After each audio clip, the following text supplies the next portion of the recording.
You may be the only one in your family, the only one in your community, the only one in your business, the only one in your home that's living for Jesus Christ.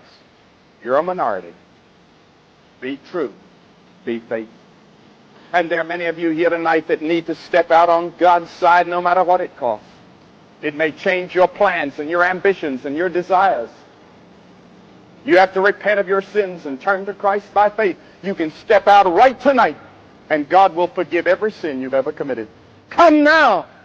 You say, Billy, what do I have to do?